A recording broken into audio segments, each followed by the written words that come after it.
हाँ, खबरें ये जो बिगाड़ती है शेयरों की चाल, खबरें ही करती हैं आपको मालामाल। खबरों के चलते कहाँ देखने को मिल रहा है एक्शन और उस पर क्या होना चाहिए आपका रिएक्शन, ये बताएंगे रचित जी और प्रदीप जी।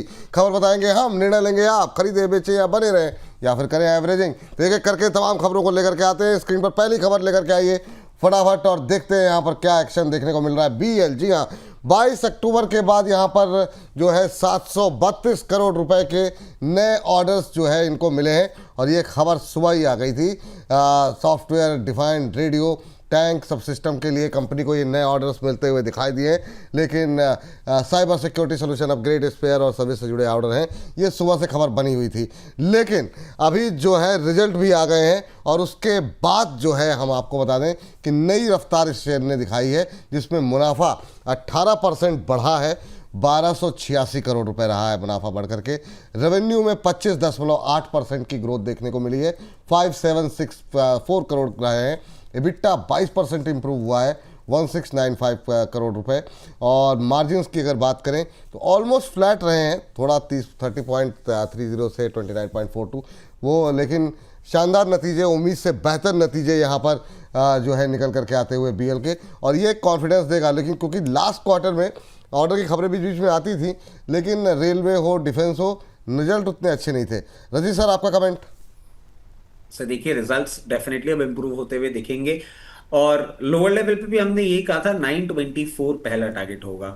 जिन लोगों ने लोअर लेवल पे लिया है, मैं कहूंगा यहाँ पे पार्शियली 25-30% अपना एक बार प्रॉफिट बुक कर लें। जो फ्रेश एंट्री की बात कर रहे हैं, फ्रेश एंट्री के लिए मैं एक ही चीज कहूंगा कि यहाँ पे नहीं, थोड़ा सा कूल ऑफ करें। कहीं भी 406, 408, 410 की रेंज में मिलेगा, वहां पे हम करेंगे फ्रेश एंट्री। और जो लोग होल्ड कर रहे हैं लॉन्ग टर्म के लिए या मीडियम टर्म के लिए, 464 तक के लेवल्स ऑन कार्ड्स हैं, बहुत जल्दी देखने को मिलेंगे। चलिए, ये बात निकल करके आई है। चलिए जरा अगली कंपनी लेकर के आते हैं स्क्रीन पर और ये यहाँ पर देखते हैं यहाँ पर क्या एक्शन देखने को मिल रहा है। कोचिन शिपयार्ड, एक और डिफेंस कंपनी, डेनमार्क की स्विट्जर कंपनी के साथ इन्होंने एक एमओयू किया है साइन। और ये देखिए, मतलब डिफेंस पे खबरें काफ़ी रहती हैं, ये बात तो है। इलेक्ट्रिक ट्रांसवर्स टगबोट्स कंस्ट्रक्शन के लिए ये एमओयू साइन किया गया है। और अभी जो है हम जैसा देख रहे हैं बीते कुछ मिनटों में, हालांकि आज सुबह से बड़ा ही मतलब हार्टबीट टाइप के इसके चार्ट देखने को मिल रहे हैं, इंट्राडे चार्ट जो है, लेकिन अभी 1793 का लेवल देखने को मिल रहा है। क्या टिप्पणी रहेगी प्रदीप जी, आप देखिए जरा। आधे % के आसपास की मजबूती अभी देखने को मिल रही है। कोचिन शिपयार्ड पे आपका व्यू।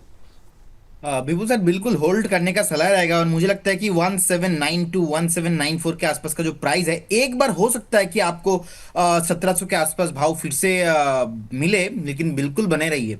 कोचिन शिपयार्ड बेचना ही नहीं है। 2350 2400 से पहले मुझे लगता है कि 2400 ऑन द वे है, बिल्कुल बने रहने का सलाह होगा। और सर, ये आपका जो खबरों का खेल है ना, ये मेरा बहुत फेवरेट होता है। ये जो बीच बीच में आप बोलते रहते हो ना, तो ये बात। और रचित सर को पता है, रचित सर एक्चुअली क्या है ना, मेरा टीम मेंबर्स जो है ना, ये विपुल सर का बहुत बड़ा फैन है। तो अरे एक सर, बंदा जो है, मैं उनको लेके भी गया था बोनस स्टूडियो में। तो तब से आज तक जब भी ऑफिस में कुछ भी बात होता है, तो बीच बीच में यही बात होता है, तो ये बात। तो ये जो विपुल सर का स्टाइल है ना, कि खबरें है जो बिगाड़ती है चाल, खबरें करती है जो माला माल, मैं हूं विपुल सिंह, खबरें बताएंगे हम और राय देंगे प्रदीप जी, तो ये बात। तो ये जो चीज है ना sir, I am big fan sir. ये लाइन आप कहाँ से लेके आते हो, बहुत बढ़िया सर। अरे तो सर, चलिए अच्छा, करते और एक इनका ऐड कर देता हूँ, एक इनका बहुत शानदार। बहुत शानदार। हाँ, ये ये जो तो इनका है है ना, वो तकिया भी एक कलाम। अलग ही लेवल पे रहता है। ये तकिया कलाम पे तो ऑफिस में भी खिंचाई होती है। अब तो ऐसा हो गया कि ऊपर से लेके नीचे तक जहाँ जाते हैं अगल बगल लोग बोलते हैं बहुत शानदार सर, बहुत शानदार। तो वो मतलब आप कोई हाय हेलो नहीं कर सकते सर, बहुत शानदार। कई बार चोट भी लग जाए तो आदमी कहता है बहुत शानदार। हाँ, मैं यही कहने वाला था कि ऐसा भी कुछ अगर कहीं होता होगा, कोई बिल्कुल होता है सर, ग्लास होता है। टूट गया या मग टूट गया, कुछ हो वाह, गया, तो हम यही बोलते हैं बहुत बहुत शानदार। शानदार। तो वो सर, लेकिन उसके पीछे जो मेरी सोच थी तो शुरू में वो ये थी सर, हर व्यक्ति है परेशान, थोड़ा सा इससे थोड़ी सी एक पॉजिटिविटी आती है। और ठीक है, आप क्या है अपने जीवन में सब चलता रहता है, लेकिन इतना कहने भर से ही लोगों को थोड़ा सा एक पॉजिटिव वाइब जो है वो मिलती है। ये बात इस वजह से सर। हाँ, बीएल तो रुकने का नाम नहीं ले रहा है यार, ये मतलब 425 हो गया। वाह सर, मैं कमेंट कर दूं बीएल में। हाँ, अरे सर बिल्कुल सर, बिल्कुल बिल्कुल। देखिए, मैं बताता हूँ इसका खेल अभी क्या होगा। बीएल को हमने बहुत बार, मैंने, रचित जी ने रिकमेंडेशन भी दिया है। अब बीएल का रिजल्ट आप जब दिखा रहे थे, बहुत शानदार सर, आपका ही वर्ड मैं यूज कर रहा हूँ सर। आप देखेंगे जो आपने नीट प्रॉफिट दिखाया 18%, ईयर टू ईयर बेसिस पे एबिट आपने दिखाया 22%, मार्जिन आपने दिखाया 30%। That is a very big thing for BL. And मुझे लगता है कि जैसा कि मैंने टारगेट दिया था 440 तो ऑन द वे, जैसे ही ये 435 440 के आसपास आएगा ना, आप देखेंगे मल्टीपल ब्रोकिंग इंडस्ट्री से अलग अलग रिपोर्ट आना स्टार्ट हो जाएगा। उस रिपोर्ट में बताया जाएगा 500 का टारगेट, 520 का टारगेट। तो हमारा सीधा सीधा बीएल का टारगेट ही है ऑलमोस्ट 550। 550 से पहले बीएल को बेचना ही नहीं है, और अभी भी मौका है। ये जो मौके में अगर आप नहीं ले पाते हो ना, तो बाद में अफसोस बहुत होने वाला है। क्योंकि हमने रचित जी ने, सब लोगों ने ऑलरेडी आप ही के शो में अगर आप देखेंगे लास्ट 3 महीने में मोर देन 50 टाइम से ज्यादा डिस्कशन हुआ है बीएल। सो मुझे लगता है कि एक बार ना ये 450 जैसे ही क्रॉस करेगा 550 भी ऑन द वे है। बिल्कुल बने रहना चाहिए बीएल के साथ। ये बीएल पे बड़े बुलिश जो है दिखाई दे रहे हैं प्रदीप जी, और धुआंधार रफ्तार। और आप तो कह रहे हो कि 440 क्रॉस करेगा। जब भी रिजल्ट आते हैं, अब देखिएगा कल सुबह मैक्वारी की, एमके की तमाम रिपोर्ट्स के साथ कल हम ब्रोकर बोले में भी डिस्कस, कल तो खैर सैटरडे है, मंडे हम लोग डिस्कस कर रहे होंगे एक दो। और होना भी चाहिए क्योंकि बहुत रिटेल पार्टिसिपेशन बहुत है, अब तो लोगों का काफ़ी इंटरेस्ट भी है। लेकिन मैं जो अभी कोचिंग पे बात कर रहा था, तो चूँकि इस पर हम लोगों ने बात नहीं की, रजी सर आप बताइए ज़रा, मझगांव पे है ना, तो ये काफ़ी डिफेंस के इर्द गिर्द ही हम इस पर थम लगाएंगे। तो मैं चाह रहा था कि ज़रा एक बार मझगांव को भी आप नज़र डाल लीजिए कि क्या राय आपकी है। और बीडीएल पर भी मैं चाहूँगा प्रदीप सर आप ज़रा एक बार नज़र डालिए, ये भी अब बहुत तेज़ी से ऊपर जाता हुआ दिखाई दे रहा है, नए इंट्राडे हाइज बनते हुए। लेकिन पहले मझगांव, रचित सर। सर मजगांव अभी ना आपको एक ब्रेकआउट करता हुआ दिखा सकता है। एक अंडर परफॉर्मेंस हमने ऑल थ्रू आउट देखा ही है। अब ये जिस तरीके से प्लेस्ड है, मैं समझता हूं ऑन कार्ड्स आपको देखने को मिल सकता है 2866 2866 का लेवल सबसे पहला लेवल ये दिखाएगा। उसके बाद जब उसको ब्रीच करेगा बहुत कंफर्टेबली आपको 3171 या इजी टू रिमेंबर 3200 तक के लेवल्स दिखा सकता है। अब इसका पेन ओवर होता हुआ दिख रहा है, ये कभी भी आपको बाउंस बैक दिखा सकता है। चलिए ठीक। सर बीडीएल देखिए, और चूंकि इस पे हम थम इसी पर लगाने जा रहे हैं डिफेंस पे, तो कोई अभी ये जो रैली आई है एकदम से, इसमें कहीं फ्रेश बाई की गुंजाइश है क्या? पहले तो बीडीएल और उसके बाद आप दोनों की एक लाइन की टिप्पणी बस खाली, उसके बाद फिर अगले कंपनी। सर मुझे लगता है कि बीडीएल पे भी मैं पॉजिटिव ही हूँ। एक कंसोलिडेशन रेंज पे अभी भी फंसा हुआ है, जैसे कि कोचिन का चार्ट, जैसे कि जीआरएससी का चार्ट, वैसे बीडीएल का चार्ट भी सिमिलर, सेम टू सेम ही है ऑलमोस्ट। सो 1541 के प्राइस है। मुझे लगता है कि आप बने रहिए, जैसे ही ये 1630 के ऊपर सस्टेन करने लगेगा, आपको फिर से 1900 2000 का प्राइस आते हुए दिखेंगे। बिल्कुल बने रहने का सलाह होगा। फ्रेश बाय अगर कोई एक काउंटर को करके जाना है, वो है बीएल को ही मैं पॉजिटिव हूं, और मुझे लगता है कि बीएल आप लेके जाइए। बाकी सब में स्लो बेटा थोड़ा मोमेंटम रहेगा, ऐसा नहीं कि इमीडिएटली भागेगा। व्यू थोड़ा रखिए मिनिमम 1 क्वार्टर के लिए, तो भी आप प्रॉफिटेबल रहेंगे। ठीक। हाँ रचित सर, संक्षिप्त टिप्पणी आपकी भी। और इस बीच कपिल जी कह रहे हैं, आपका सवाल नहीं डिस्कस करूंगा कपिल जी, लेकिन आपकी टिप्पणी जरूर पढ़ दे रहा हूँ कि शेयर मार्केट के बंगाल टाइगर प्रदीप जी और रणथंभौर के शेर रचित जी, और दोनों एनालिस्टों से हमारी बात को वैल्यू दिलाने के लिए विपुल जी आपका धन्यवाद।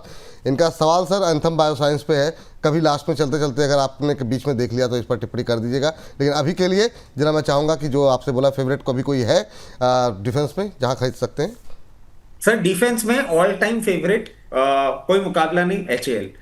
लेवल्स अच्छे हो गए हैं, जरूर यहां पे पोजीशन बनाए 5400 6400 ऑन कार्ड्स। सर उसके साथ साथ एक वो कर रहा हूं शो का, मतलब इस सेगमेंट का पार्ट नहीं, गैब्रियल पे नजर डाल दीजिए।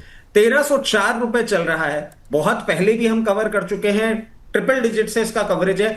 वापस एक ट्रेडिंग कॉल निकल रही है 1304 रुपए पे, गैब्रियल पे आप नजर डालें। सबसे पहला टारगेट 1332 रुपए और उसके बाद 1390। 15 दिन का होगा टाइम होराइजन। गैब्रियल बहुत अच्छा लग रहा है। इसके साथ साथ इसका स्टॉप लॉस 1272 के स्टॉप लॉस के साथ खरीदें और अपसाइड आपको देखने को। टारगेट 1332 बताया आपने पहला, 1332 और उसके बाद एक सेकेंड सर, 1332 और उसके बाद 1390। 1332 1390। लेकिन चलिए तो इसको रिपीट कर देते हैं। 1332, बहुत लोग कहते हैं नंबर अंग्रेजी में क्यों बोल देते हैं, 1332 1390 के टारगेट के लिए खरीदारी करने की सलाह है गैब्रियल में। और 1272 ये जो है यहाँ पर स्टॉप लॉस लगाना है। ये कितने दिन का है सर? सर 15 दिन का मान के, 15 दिन का मान के चलिए, ठीक है। ये नोट डाउन कर लीजिए आप लोग एक बार फिर से, 1332 1390 के टारगेट और स्टॉप लॉस 1272 का। चलिए आगे बढ़ते हैं, अगली कंपनी लेकर के आ जाइए स्क्रीन पर फटाफट। और अगली कंपनी जहां पर खबर है, खबरों के चलते जहां पर एक्शन देखने को मिल रहा है वो है यूनियन बैंक ऑफ इंडिया। अभी बातचीत की थी, इंट्राडे में 6% से ज़्यादा की तेज़ी, पीएसयू बैंक का शेयर 150 का लेवल आ चुका है और शानदार रैली है। बैड लोन प्रोविजन घटने से पीएसयू बैंकिंग शेयर में खरीदारी की रुचि जो है वो बढ़ती हुई दिखाई दे रही है और आज सभी पीएसयू बैंक्स में शानदार रैली है। और बैड लोन प्रोविज़न को 2504 करोड़ से घटा करके 526 करोड़ किया गया है, जिसकी वजह से आज ये पीएसयू शेयरों में रैली देखने को मिली है। Q2 FY26 पे बैंक की एसेट क्वालिटी में भी सुधार देखने को मिला है। ये बात है, इसकी वजह से रैली देखने को मिल रही है और GNPA में भी गिरावट। सर आपकी टिप्पणी क्या रहेगी प्रदीप सर? धुआंधार रैली चल रहा है सर। 150 अभी प्राइस चल रहा है, मुझे लगता है कि 154 155 के आसपास का ये टारगेट अभी बहुत जल्दी आपको देखने को मिल सकता है, लेकिन 155 से 160 मल्टीपल रेसिस्टेंस है। अगर आपको शॉर्ट टर्म के लिए आपने लिया था तो मुझे लगता है, मतलब जैसे कि मैंने यूनियन बैंक पे आज से 2-3 दिन पहले कॉल दिया था 140 से, तो 154 155 के आसपास आपको एक बार short term partial profit book करना है। अगर आपका व्यू है नहीं मैं 6 महीना वेट करके 6 महीना वेट कर सकता हूं, तो फिर ये आपको 160 के ऊपर जैसे ही क्लोजिंग देगा ना, ये आपको अगेन 180 190 तक आपको आते हुए दिखाई देंगे। तो बिल्कुल बने रहने का सलाह होगा। दोनों का व्यू है, मोमेंटम चेस कर रहे हो तो 154.5 में एक बार प्रॉफिट बुक करना है, उसके बाद फिर से आपको एक बार रिट्रेसमेंट पे आते हुए दिखाई देंगे। अगेन 160 जैसे ही क्रॉस करेगा 180 190 तक आपको आते हुए दिखाई देंगे। तो अगर आपका व्यू, मैं बोलूंगा ज्यादा प्रॉफिटेबल आप होंगे 6 महीना अगर बने रहेंगे। और अभी तो खेल तो स्टार्ट ही हुआ है सर, पीएसयू में बहुत चलेगा, लंबा चलेगा अभी तो खेला शुरू हुआ है। चलिए एक और नया थंब बनाएंगे ऐसा कुछ। चलिए आगे जरा अगली कंपनी लिखा दीजिए फटाफट। नहीं सर, वो जब आप थंब बनाएंगे ना तो देख के बनाना, क्योंकि खेला हो पे मैंने बोल दिया, मैं कोलकाता से हूँ। अब कोई बात नहीं सर, इतना बंगाली सबको आता है। स्लोगन ही है सर, खेला हो पे, तो सर बहुत खेल हो सकता है। नहीं बात तो सही है, आप टेंशन मत लीजिए सर, कुछ ना कुछ सोचा जाएगा, देखा जाएगा। थोड़ा अब तो आदत पड़ गई है ट्रोल होने की, कोई समस्या नहीं है।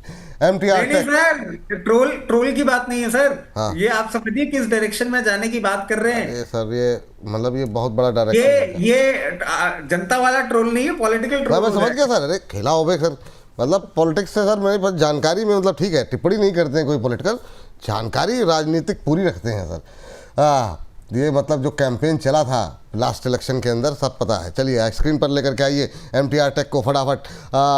हर्ष भी आ चुके हैं। 264 करोड़ रुपए का इंटरनेशनल ऑर्डर मिला MTR टेक को, 2.5% से ज़्यादा की तेज़ी यहाँ पर देखने को मिल रही है और मौजूदा क्लाइंट से मिला है करीब 264 करोड़ रुपए का ये ऑर्डर यहाँ पर मिलता हुआ दिखाई दिया है और इसके चलते करीब 2.5% की तेज़ी, 2531 का लेवल। रशीद सर कैसे देख रहे हैं आप MTR टेक को? जरा देखिए 2531 पे। सर देखिए MTR टेक के लिए मैं एक और चीज बोल देता हूँ। 14 तारीख को आपके चैनल के माध्यम से हमने इस पे एक बाइंग इनिशिएट किया था 2007 रुपए पे और उस टाइम पे सारे टारगेट हिट हो गए थे। अभी भी MTR टेक पे मैं आपको एक चीज बोलूंगा, अपसाइड बाकी है and at the very face of it जिस तरीके से ये चल रहा है आपको बहुत कंफर्टेबली 2680 रुपए तक के लेवल्स दिखा सकता है। बिल्कुल पोजीशन अपनी बनाए रखें। फ्रेश एंट्री अगर कोई ढूंढ रहे हैं, थोड़ा सा कूल ऑफ हो जाए और कूल ऑफ होके 2280 रुपए के आसपास दिखे, वहां पे बनाएंगे, यहाँ पे नहीं। वहाँ पे बनाएंगे, यहाँ पर नहीं। जरा कुछ एक नियम आए हैं और उस पर मैं जानना चाहूँगा, जरा छोटी सी टिप्पणी रचित जी आपकी ही। बैंक निफ्टी में के अंदर जो है कुछ एक चेंजेस किए जा रहे हैं और वो जरा स्क्रीन पर लेकर के आ जाएं। सेबी ने बैंकिंग इंडेक्स पर नए प्रूडेंशियल नॉर्म्स जो हैं वो लागू किए हैं। टॉप 3 बैंकों का टोटल वेटेज जो है वो 45% से ज़्यादा नहीं होगा। अब हर इंडाइसेस में कम से कम 14 शेयर होना ज़रूरी होगा। किसी भी एक बैंक का वेटेज 20% से ज़्यादा नहीं होगा। फिलहाल HDFC बैंक, ICICI बैंक और SBI का टोटल वेटेज जो है वो 62% है। तो ये जब 2-3 शेयर हिलते हैं तो पूरा निफ्टी बैंक जो है वो हिल जाता है। तो ये इस बदलाव पे मैं चाहूँगा पहले तो आपकी टिप्पणी रचित जी, और बताइए जरा इसका असर किस तरीके से देख रहे हैं। संक्षिप्त टिप्पणी आपकी क्या रहेगी? सर देखिए अभी हमने मार्केट स्टार्टिंग कमेंट्री में एक बात कही थी, बैंक निफ्टी का कवरेज कर रहे थे। मैंने HDFC ICICI बैंक आपको बोला था कि उनके अंडर परफॉर्मेंस के बावजूद एक आपको मूवमेंट देखने को मिला है। ये जो एक चेंज है ना, ये सर रिक्वायर्ड चेंज है। बेंचमार्क इंडाइसेस में क्या होता है कि जब स्टॉक्स की वेटेज बहुत ज्यादा बढ़ जाता है ना तो वो डोमिनेट करने लग जाते हैं। मतलब आपने देखा होगा सर कितनी बार ऐसा हो रहा था, HDFC चलता था, बैंक निफ्टी फट जाता था और ये हम देखते थे, समझ ही नहीं पाते थे कि क्यों हो रहा है। और बेंचमार्क जो होता है ना सर, वो पूरे सेक्टर को डिफाइन करने वाला होता है। तो ये एक डिस्पैरिटी थी। और सर यही आप निफ्टी में भी अभी होते हुए देखेंगे, सेबी अभी सारे इंडाइसेस में ये रीशफलिंग कर रही है। अब सर इसका नतीजा क्या होगा? देखिए इसका नतीजा ये होने वाला है कि जितने भी वो फंड्स होते हैं जो एक्सचेंज ट्रेडेड फंड्स होते हैं, जो ईटीएफ हम बोलते हैं, या जो कंपनीज अपना म्यूचुअल फंड लेकर आती है सेक्टर स्पेसिफिक, जी। उनको भी जो वेटेज होता है ना, वो वेटेज में चेंज करना पड़ेगा। तो आपको सेलिंग प्रेशर देखने को मिलेगा। और सर यही कारण था जब मैं बोल रहा था कि बैंक निफ्टी अब सेल ऑन एवरी राइज हो गई है, क्योंकि सेलिंग प्रेशर देखने को मिल सकता है आईसीआईसीआई बैंक, एचडीएफसी बैंक, और to a very great extent जो हम रिलायंस इंडस्ट्रीज की भी आपसे बात कर रहे थे ना, उसके पीछे का कारण यही था सर। अभी रीशफलिंग में आप देखिएगा निफ्टी में रिलायंस इंडस्ट्रीज भी थोड़ा स्क्यूज डाउन होगा। तो ये देखने वाली बात है, इस रीशफलिंग को थोड़ा सा गौर से देखिएगा। जो बड़े ब्लू चिप्स है ना, उनमें आपको रीशफलिंग होती भी दिखेगी। नहीं तो इसका हम ऐसा क्यों देखें, हम उल्टा ना देखें कि मतलब जो हमारे जो छोटे बैंक हैं जिन पर हम बातचीत करते हैं उनके लिए पॉजिटिव है, अगर उनकी वेटेज थोड़ी सी भी बढ़ेगी तो वो पैसे तो वहाँ आएंगे, तो वहाँ पे फोकस बढ़ाना चाहिए, इसको इस तरीके से समझ सकते हैं। नहीं नहीं बिल्कुल सर, ऐसा बिल्कुल समझा जा सकता है। बट सर होता क्या है ना, राम जो था उसके 70% मार्क्स ऑलरेडी आ गए थे, और श्याम जो है वो अपने जो रीटेस्ट होता है उसमें भी फेल हो गया।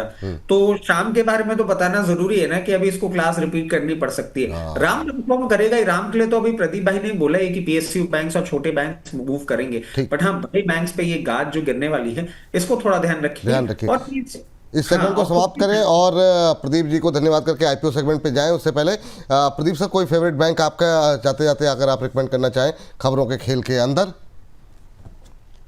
देखिए कैनरा बैंक मुझे लगता है कि लेके जाना चाहिए। बाकी अभी भी सब बैंक ही चलेगा सर। मैं almost SBI, PNB, bank of India, union bank, सारे पीएसयू बैंक मुझे लगता है कि इसमें जो रैली है कंटिन्यू होना चाहिए। स्टॉक स्पेसिफिक कुछ ऐसा नहीं रहेगा। कैनरा बैंक अभी उतना भागा नहीं है, कैनरा बैंक भागने वाला है। कैनरा बाकी बैंक भाग तो गया सर, 100 रुपए से 138 रुपए तो आ गया, और भागेगा अभी? अभी भी भागेगा, अभी भी भागेगा। इसमें अभी भी रैली आना बाकी है। अच्छा, बहुत शानदार सर। डिस्क्लोजर आपकी तरफ से सर, क्योंकि आईपीओ सेगमेंट पे आप मुझे लगता है कि नहीं रहेंगे, तो इसलिए डिस्क्लोजर सर आपका। Yes, investment securities market subject to market, जितने भी स्टॉक्स को लेके मैंने बात किया है, कोई भी स्टॉक्स में मेरा कोई पर्सनल पोजीशन नहीं है एंड कंपनी का भी कोई पोजीशन नहीं है। No conflict of interest. Stock market पे कुछ भी गारंटी नहीं होता, पास्ट परफॉर्मेंस फ्यूचर में इंडिकेट नहीं होता। जब भी आप कोई भी स्टॉक्स में इन्वेस्टमेंट कीजिए, काइंडली आपका जो पर्सनल फाइनेंशियल एडवाइजर है उनसे सलाह लेके कीजिए। बहुत बहुत धन्यवाद विपुल जी आपको एंड सारे व्यूअर्स को एंड रचित जी को। Thank you so much. ये जो है ना, ये आप जो कहते हो वो मिमिक्री करते हैं, मैं आपकी ये मिमिक्री करूंगा, ये आपकी और रचित जी की, ये जो डिस्क्लोजर वाला मामला और ये जो शंकर महादेवन आप लोग बन जाते हैं, बहुत शानदार। नहीं सर, मैं आपको बता रहा हूँ, इस पे मैंने एक और अभी एक प्लेटफॉर्म पे मैं बैठा हुआ था, मैंने यही बात करी थी कि सेबी ने हमारा ये हाल कर दिया है कि शो खत्म होते होते ना हमको बचपन की याद आने लग गई सर। जैसे ऐसे खड़े हो जाते थे ना, twinkle twinkle little star poem गाते थे, डिस्क्लोजर भी सर हमारे लिए ऐसे ही बनता जा रहा है। वाह। सर अभी क्या करे, सेबी ने तो मतलब हमारे लिए इतना डिस्क्लेमर टाइट कर दिया है, लेकिन जब वैल्यूएशंस के बाद आता है, अभी आप रचित जी लेंस कार्ट के डिस्कशन आई थिंक करेंगे ही, तो पता चलेगा कि लेंस कार्ट के साथ भी क्या हुआ है। ठीक है, बहुत बहुत धन्यवाद। थैंक यू, बहुत बहुत धन्यवाद सर, थैंक यू, बहुत अच्छा लगा प्रदीप जी, है ना, आपका इस कार्यक्रम में जुड़ने के लिए। चलिए, तो फिलहाल खबरों के खेल में इतना ही।